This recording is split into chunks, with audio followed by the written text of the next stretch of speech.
and welcome to this session. مرحبا جميعا للي يتحدث عربي. This session is a hugely important session on Syria, a hugely important country, in my thinking, not only in our region of the Middle East, but for the world. My name is Mina Al-Arabi. I'm the editor-in-chief of The National, and I'm delighted to be moderating this session. We have 45 minutes. The first 15 minutes will be a dialogue between myself and His Excellency Minister of Foreign Affairs and Expatriates of Syria, Asaad Shibani. And after our 15 minutes, we will broaden out to a wider panel, and that will be conducted in English. So please, if you need your translation headsets for Arabic, you may bring them now. معاليك. مر أكثر. Your Excellency, it has been more than a year of the change in Syria and being in power. I will start the question with you. What is the situation in Syria now, especially from the security perspective? First of all, thank you very much for hosting me, and I would like the dignified audience for being here in this event. Of course, we participated last year in Munich. If we compare quickly about our participation last year and our participation this year, so we are talking about, or what happened when we participated last year and this year. We have a number of achievements. Last year, we had a lot of challenges in terms of filling the security gap or vacuum and lifting the sanctions that was hindering the Syrian people. And of course, we wanted to have, of course, this was with the help of the people's will to overcome all of these problems. We started with the national dialogue, then the establishment of the inclusive Syrian government, and that the diversified one, then the constitutional declaration, and now we have the elections of the parliament, and we are working on the unity of the Syrian territory and to avoid the problems of the past. Of course, all of these achievements were also filled with challenges. We are living in a reality, not in an ideal world, and we are, of course, dealing with a country that is exhausted because of the war, exhausted because of the corrupt regime that we had. We have humanitarian difficulties and a lot of challenges in the infrastructure. What we are relying on is the Syrian people who is ambitious and have the aspiration to do that. And of course, we learned from some of the mistakes of the past, and we wanted to avoid that. So we wanted to keep the Syrian institutions and their capacities, and we didn't want to dissolve all the institutions because if we do that, it will be very difficult to rebuild the state structure and rebuild the relationship between the government and the Syrian people. We are satisfied with the achievements, but we want to provide more for our people, or the best for our people. We are working day and night to build Syria hand in hand with our people to reach the free Syria that is proud with its diversity. You talked about the trust, and Syria suffered a lot in terms of the disintegration in the within society. We had some security failures. We had some infights in some Syrian cities that made a lot of people sad. So my question is why there were these security failures. We are going to talk about Asaad and then the coastal area. Who is responsible for that, and have you overcome that phase?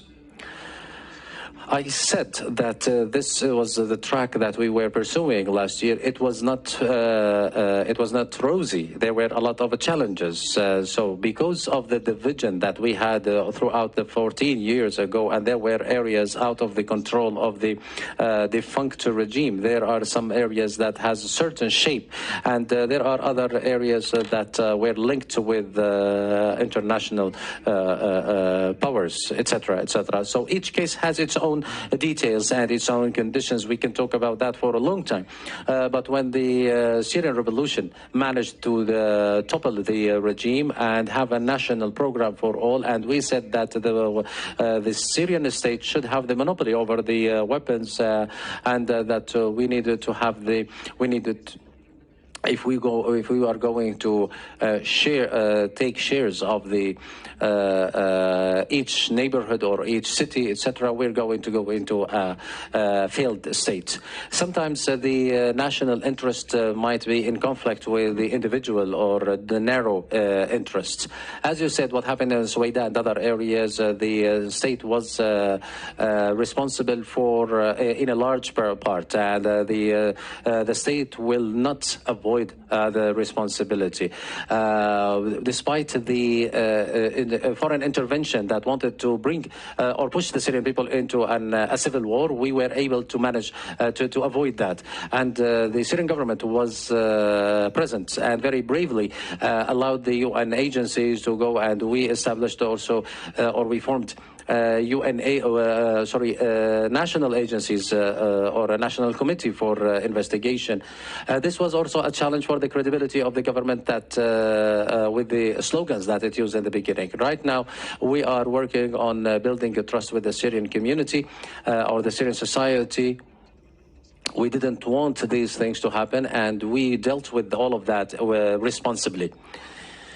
You talked, or you said that the state has responsibility before everyone, and you were keen not to get into the trap of sub-identities or different or the division, and we have the Minister Hind with us, so you wanted this state to represent everyone. But the minorities, you didn't want to get into the trap of minorities, but there are communities that want their identity to be recognized. So the people are comfortable, but there are concerns as well. So there are a lot of people who feel that the current situation doesn't represent their aspirations. So how are you going to strike a balance between the state and its general identity and to accommodate the sub-identities such as the Kurds or other minorities, not necessarily sectarian minorities, also ethnic minorities?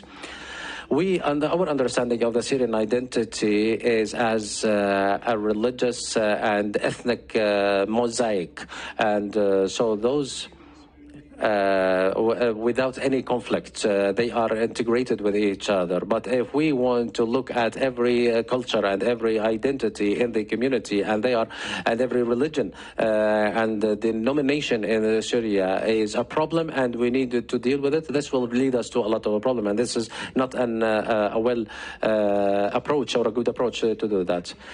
So if we think about this, it will, as a problem, of course, we are going to get into the conflicting identities and the conflicting belonging. What we have in Syria is the belonging to Syria. We have higher principles, which is the national identity of the country and the national interest of the country. And under that umbrella, we can work. Now, for a state that has come out of a war, a destructive war, of course, we have a lot of challenges. Before, Syrians were not allowed to have political life or to have dialogue amongst each other. And then the Syrian revolution, of course, had different patterns and different tracks. Also the tracks that we had during the revolution, they were not working freely. So they were civil society working for in advocacy or in some other fields. So now we have the question how people can represent themselves in the state. In the parliamentary elections, for example, we had lack in the representation of women. This is not something that the government that wanted to have, but maybe there is lack of awareness on the representation of women, and that's why the third that will be appointed by the president might bring some balance back to the representation.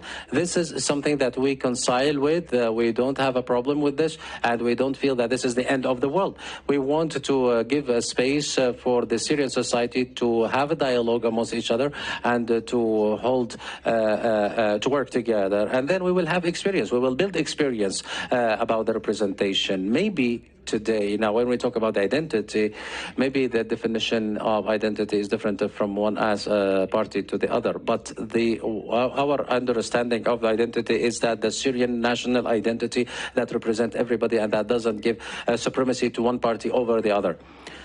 I want to ask you about something related to Israel in terms of the Israeli incursions, the Israeli strikes, and the negotiations that you are holding with Israel. How do you describe the relationship with Israel today? And did these negotiations lead to something useful for the Syrian sovereignty? This is also something that is threatening stability in Syria, and Syrians are having a lot of concerns about the Israeli acts. After the 8th of December, more than 1,000 airstrikes hit Syria that targeted civilian and military sites, and the new territories of Syria were occupied. And there were also detention of Syrian citizens by Israel, and more than 500 land incursions were conducted by Israel. Of course, this led to the absence of reassurance by the Syrians, and this concerns Syrians a lot. The Syrian state, since day one, wanted to deal realistically with Israel. We said that we want to focus on the reconstruction, and we want to reach recovery and then to reach the development of Syria. But maybe Israel didn't like that because it wanted to look for side fights in the region. We rejected that, and we were patient, and we wanted to go into negotiations, and we managed to bring Israel to the negotiations with the support of the United States. And we had this direct negotiations with them. If with this, the end of the negotiations, as we want to see, will be the withdrawal of Israel from the territories that were occupied after the 8th of December, and not to preventing Israel from violating Syrian airs, Syrian skies in Syria, and not to have any incursions in Syria afterwards. Those are your demands. But do you see that Israel is responding positively with these demands? Israel is overreacting to the perception of threats that they have, and I believe this is a wrong policy. So maybe the policy that you are following or pursuing is the major or the most gravest threat that you have against yourself, not the threat that you perceive from the other. We need to live in a place or in a place where we have a good future for our generations and for the coming generations. I don't think that Israel can avoid this realistic approach that Syria is following, and His Excellency President Trump and the United States is supporting this approach and mediating this dialogue. You started talking about lifting the sanctions, and that's right, you lifted the Caesar Act and other sanctions, but you also need investment. Tell us, did you get what you need of support in terms of foreign investments, and what is still needed?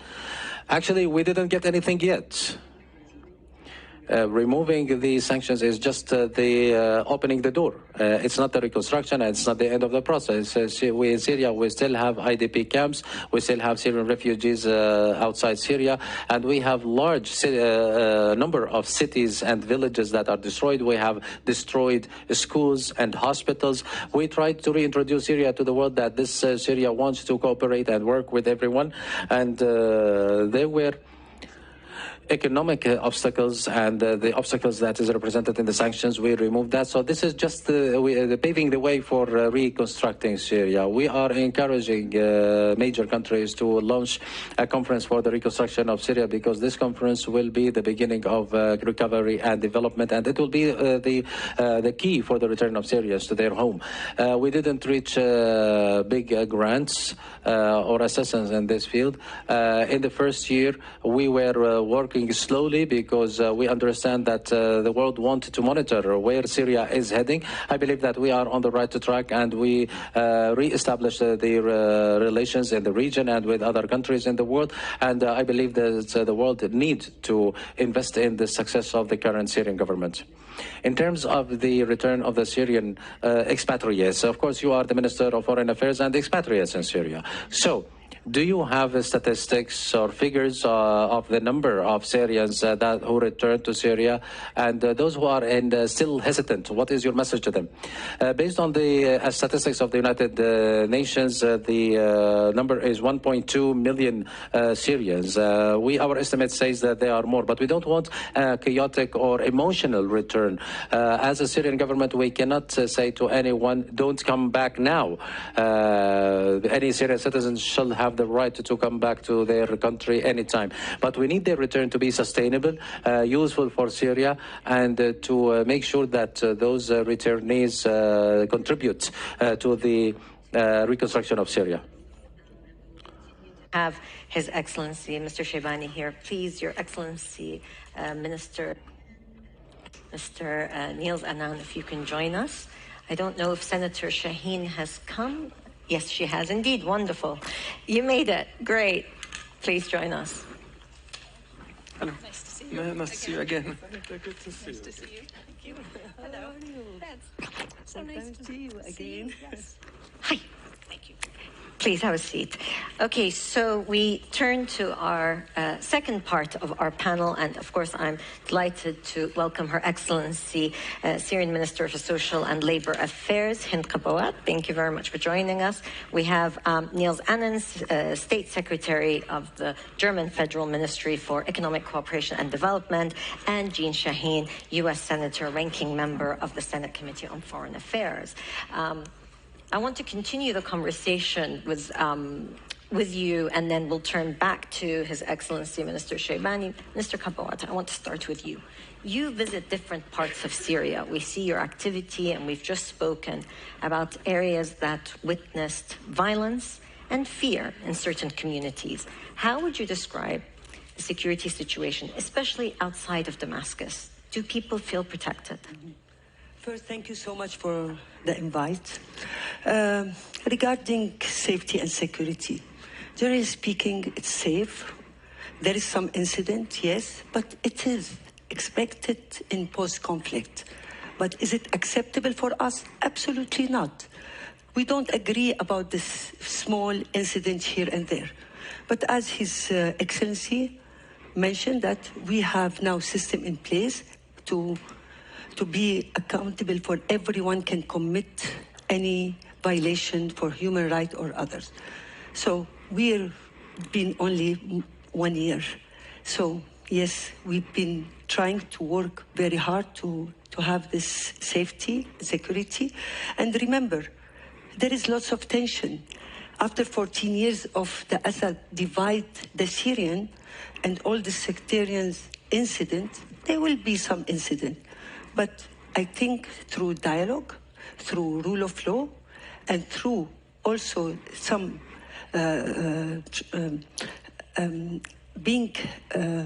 having lots of awareness, and people, they should know that we have a lot to unite us than divide us. And this is where we can start really looking forward.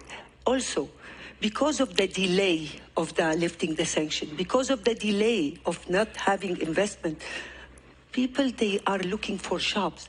When you have a job and you have a dignity and you can make your living, you don't look for violence and you don't look for tension. You want to live in peace. So the most priority now for Syria to start this investment as soon as possible so we can have a proper job for all. And this is, in my ministry, we're working on trying to do vocational training and getting people ready to get started.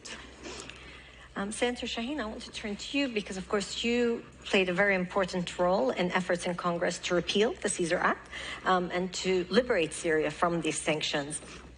How do you assess the situation in Syria today in terms of restarting the building and prosperity inside of Syria, but also there is a concern that, again, certain communities, people within the country don't necessarily feel that it's safe enough. Well, I'm delighted that earlier today, a number of members of our Senate delegation and House met with Foreign Minister Shibani and also with Mr. Mazloum, who was the general of SDF and is a Kurd.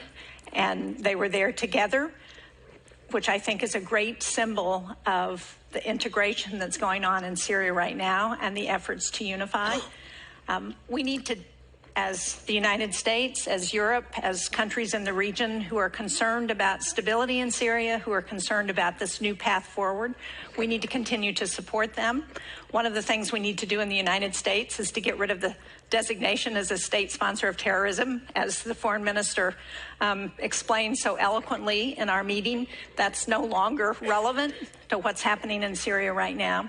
And as the minister said, there have been issues, there have been challenges, and while that's not acceptable, it is not surprising after the turmoil that has existed in Syria for so long. And what's important now is to address those challenges, to ensure that there is justice for anyone who has been harmed, to ensure that peace and human rights of the people are maintained regardless of ethnicity, regardless of religion, regardless of where they live in the country. And I think that's what we want to support in the United States, and I know that's what Europe is supporting and other countries in the region. I want to just refer to the meetings that have happened here. And Mr. Shibani, I want to ask you also, in addition to the meeting with the members of Congress, there was a meeting yesterday with Secretary Rubio. And the Syrian side of the table included, of course, Mr. Mazloum and SDF leadership. Does this represent a united Syria, and how close are you to an agreement that can hold with the SDF? Yes, I will speak in English. Of course, our meeting yesterday with the Foreign Affairs and also today with Senator Jane Shaheen is a signal, and also it's a part of our vision that this is a Syria that we live in. This is Syria that we will see it in the future, and our main priority is to succeed this to see this integration to be successful, because we don't want also Syria after the Assad regime to live in divisions. We need to see all the Syrian people to believe in Syria as it is in its diversity, and also to work with us to rebuild Syria. And we don't see SDF as enemies. We see them as partners, and for that we are very keen to help them also to be part of the Syrian government. Mr. Annan, I want to bring you in here because this idea of bringing in Syrians together, there are threats, including security threats. And we've seen recently that certain ISIS fighters have been taken from Syria to Iraq, due in part to the fighting that happened in northeast Syria. But there are several European nationalities amongst those ISIS fighters. Where is Europe's responsibility towards taking over those fighters? And can we see justice where some of these very nefarious actors are put on trial? Yeah, well, I think, first of all, your question shows how important Syria is for Germany. And I think for Europe, but there's maybe no country in the European Union that is, if I may say so, so detached to Syria like Germany.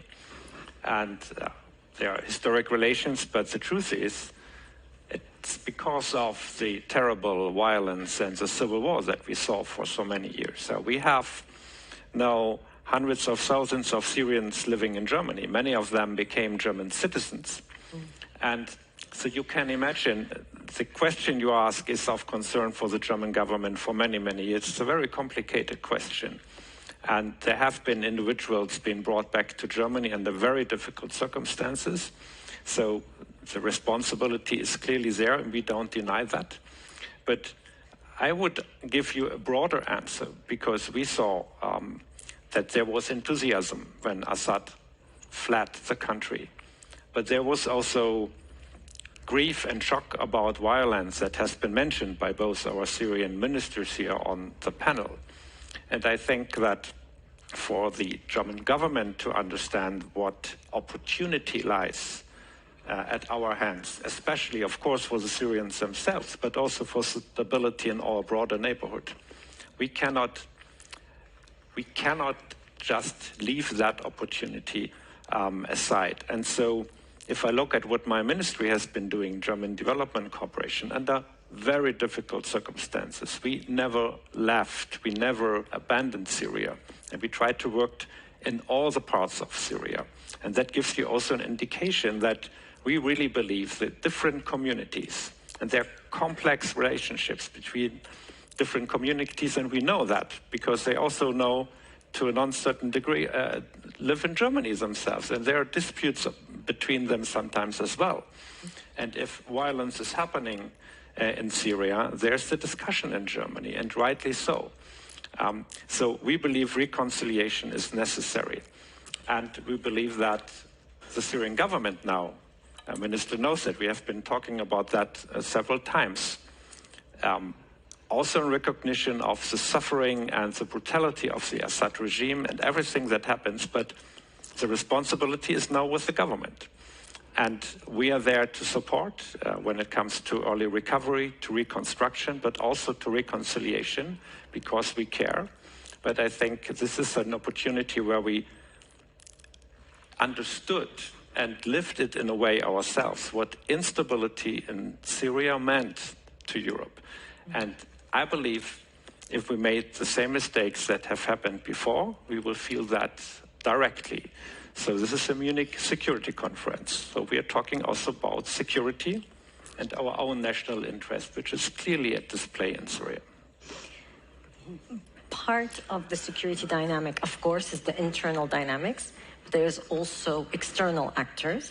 And of course, as we just heard from the minister, and as we've seen, Israeli incursions, bombings, and so forth. Have you been speaking to the Israelis to cut it out, to help keep Syria together? I mean, the title of our session is about keeping it together. Well, look, my ministry is not speaking to our Israeli friends about that particular part, but the German government is engaged, of course. And I think it's very clear there are security concerns that we need to take serious. There is a history behind that as well, and we all know that. On the other hand, our position with regard to the territorial integrity of Syria is also well known. And I can only express our hope, and I feel slightly encouraged by what Minister Shibani said, that there are ongoing, at least to my knowledge, ongoing discussions, and we hope that that will lead to a very sustainable and reliable relationship, and also to a new security arrangement. We believe that stability in Syria is not only in Germany's interest, it's also in Israel's interest. I want to turn to you. I know many people turn to you on women's affairs because you are, of course, famously known as the only female member of cabinet, but you bring much more to the cabinet. So I want to ask you, though, about women. There have been reports where in certain parts, and this is not federal government-led, but certain, or not, let's say, official government rather than federal, official government-led initiatives that have made some women feel concerned. We saw the announcement in Latakia, for example, that women were not to wear makeup, and then it was withdrawn. What is the status of women? How comfortable, how safe, how protected do they feel? Thank you.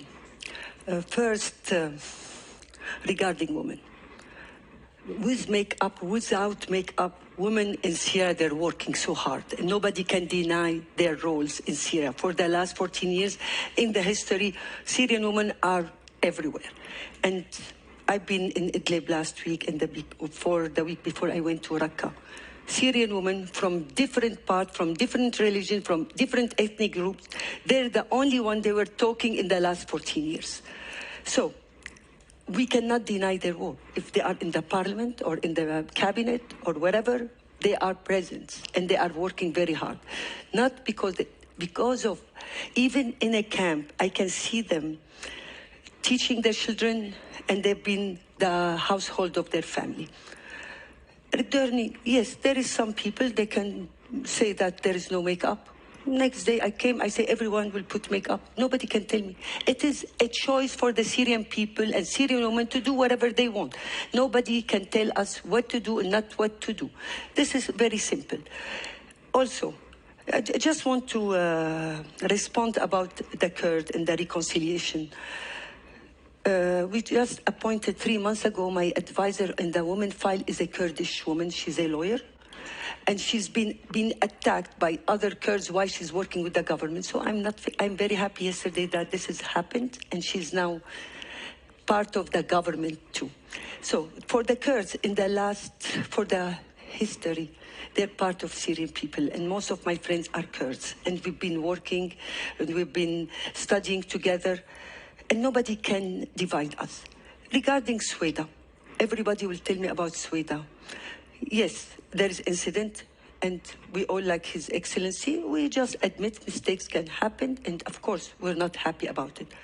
But what did we do for Sweden? Every month, we're sending their salaries. We're taking care of Sweden.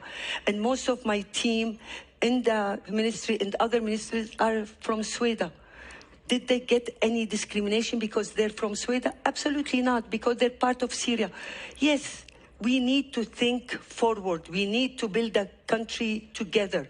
We cannot exclude anybody, even in the Coastal Code. Come on. Those people, they're also part of Syria, and they are also our brothers and sisters. Reconciliation. Thank you. For the last 14 years, Germany and EU, they've been supported, civil society and women. And that's why today we're strong, and we know that civil society can be the answer for lots of concern and question.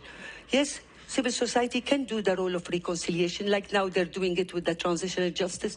You can see the Committee of Transitional Justice, there are plenty of women and men from civil society. What they're doing, they're pushing for the transitional justice. They're expert, they're smart. And you know what? This is what we need. We need Syrian people to talk together, and I find it's not because of women, but I think women can be the best mediators between many communities. Why? Because they never stopped talking together in the last 14 years. Senator Shaheen, I want to bring you in here. This idea of continuous talking, speaking even when there are disagreements. From a U.S. vantage point, when you think about Syria and the national interest, His Excellency Mr. Annan said that for Germany, Syria is hugely important for national interest. What is the American national interest in Syria today, and how do you see the dynamic of reconciliation in helping to stabilize Syria? We obviously, like Germany, have a large Syrian diaspora in the United States. I hear from Syrians in my home state of New Hampshire regularly concerned about what's happening there and about the need to have the United States continue to support what goes on. But we also have national security interests in Syria. One of the very positive aspects of the new government is the fact that Iran is essentially out of Syria now. Iran has been a huge adversary of the United States and of many countries throughout the world. They are no longer allowed to use Syria as a moving point for arms going into Lebanon to support Hezbollah. They're no longer able to continue their Captagon trade and send drugs across Syria. That's very important, and it's very important to the United States. Russia's prominence in Syria has been greatly reduced. And again, Russia is an adversary not just of the United States, but of Europe. We see what Russia's doing in Ukraine. Anything that we can do to reduce the prominence and the ability of Russia to destabilize other countries in the world is good news for the United States and good news for the region. It's also important for the entire region. You know, we have an opportunity right now in Syria, in Lebanon, if we can keep the peace in Gaza, to rebuild the Middle East, by the people of the Middle East in ways that haven't existed in decades, probably in Syria in more than half a century. And we need to take advantage of that opportunity. We need to support the efforts there. Are there going to be mistakes? Of course there are mistakes. You know, I just finished watching The American Revolution, which is a documentary in the United States about our fight for independence in the United States. And there were all kinds of mistakes that were made in the early days of the United States. We continue to make mistakes, but the important thing about democracies, the important thing about stable societies, is that we're able to help correct those mistakes, to try and provide accountability and justice when mistakes are made, and to move forward in a positive way. And that's what I think we want for Syria, for the entire Middle East region. The framing of the word mistakes assumed good intent and that these are missteps, so to speak, those you've seen. So in your assessment, of course, you've met with President Asaad, you've visited Damascus. These are mistakes, missteps, but you have confidence in how, especially when it comes to these acts of violence that we've seen in the country and how the government's handled it? We know some of the acts of violence. The minister alluded to that.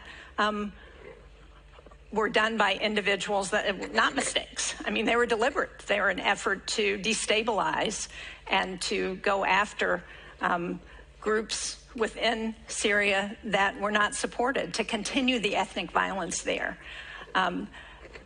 Again, that's why accountability and justice is so important, why the rule of law is so important, and why we need to do everything we can to support Syria as they're trying to establish these institutions. You know, as both ministers have said, 14 years of civil war, and before that, decades, a half a century of the Assad rule, repressing civil society, degrading the human rights of the people of Syria.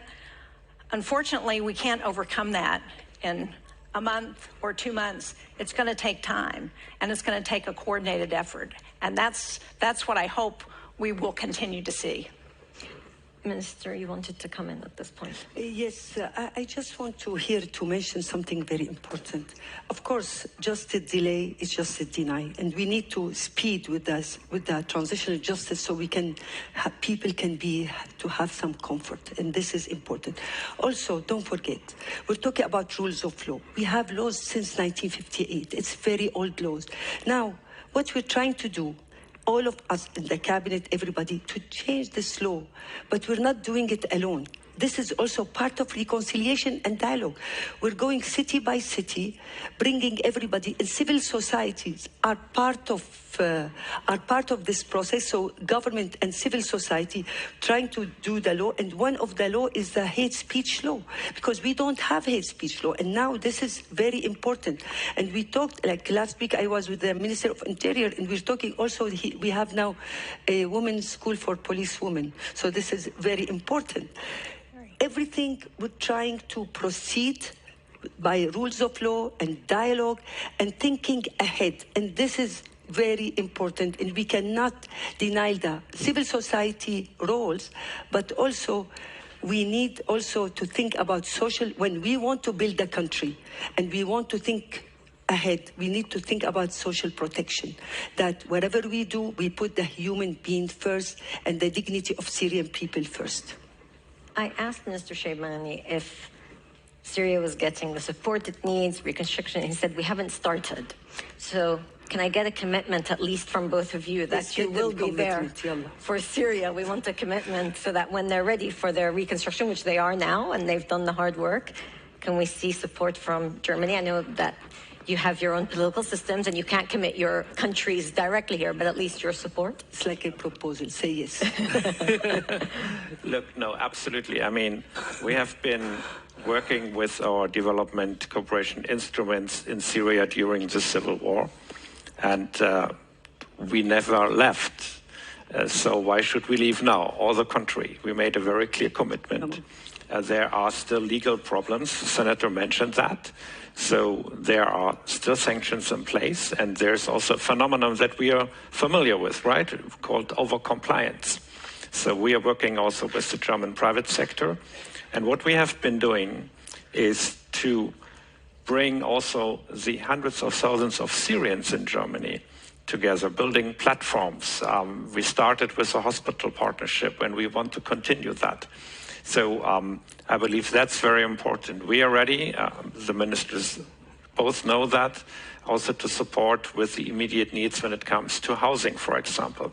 Germany, maybe I can say that, has been working on Syria on various levels. And a couple of years ago, we started to finance a platform to document property rights. At that time, we were not sure about the future of Syria. We believe it's a very important contribution because people who are going back to their destroyed villages have no documentation, and we've been assured by the Syrian government, we just opened an office in Damascus, that this documentation will be respected. So there is a level of confidence, I think, that we can also communicate to those Syrians who want to voluntarily go back and to rebuild their lives in their own country. And I also think that we also should not forget about the many crimes committed during the many years of war. And Germany has been also engaging together with an initiative with many countries, what called the independent investigative mechanism. So that I think we're also sending a clear message to those who have been committing crimes that this has consequences. And there are examples of war crimes being brought to court here in Germany by people who also left Syria. And I think in that spirit, our expectation is also that for crimes that have been committed quite recently, there will be accountability, because that, based also on our country's experience, is a precondition for reconciliation. Thank you. So one of the reasons that we worked so hard to repeal the Caesar Act is so that we could encourage investment in Syria. And as I said, now we've got to get rid of the state sponsor of terrorism designation, because that will help. But it's important for the United States, for Germany, for the EU to invest in Syria. But it's most important, and for the region to invest, but it's most important for private companies to invest in Syria. And that's why getting rid of the sanctions, providing stability, making sure there's rule of law, that there are institutions, that's what's going to bring private investors in. And that's where the money is. So that's what we want to do. Okay, we have time for a couple of questions. There's a gentleman here and there's a lady here. Thank you so much. I'm Mohamed Kafadar from Deutsche Welle. My question is for Mr. Shibani. Does Turkey's approach towards Syrian Kurds make your job easier or harder? Let me put it another way. That's fine. We'll take that. Would you like Turkey to be more flexible on these Kurdish issues? Thank you. Okay, and the lady here, if you could just pass the mic to her, please. Where? Sorry? This lady here. I'm the director of the Carnegie Middle East Center in Beirut. Your Excellency, a quick question. You mentioned the security arrangements with Israel. How far is Syria, or how far is Israel willing to go? Will it withdraw from Syrian territories that it currently is occupying, including Mount Hermon? We're hearing the Israeli policymakers saying something else. So how are you dealing with this, maybe? Thank you. Yes. For the first question, so on Turkey, we are building approach with the SDF depending on the interest of our nation, our state, and also this is also approved by the United States and also by the Turkey, and we are very confident, and also we are very satisfied by this policy, and we think this is also a guarantee for the future of Syria. and for the second one, what we are talking about, the withdrawal of the Israel from the lands of the Syrian after the 8th of December 2024, not from the Golan Heights, and this is another issue. But now what we are to make sure that Israel, if we want to have agreement, a security agreement with them, they should also respect the security of Syria and to withdraw from these territories that they occupied after the 8th of December.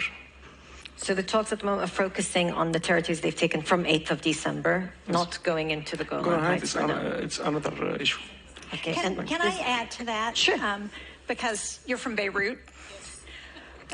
One of the things that would be really helpful is for these negotiations with Israel to continue, not just with Syria, but also with Lebanon, and for Israel to stop bombing in the southern part of Lebanon and in Syria, because that destabilizes the countries in ways that are counterproductive to stability throughout the region.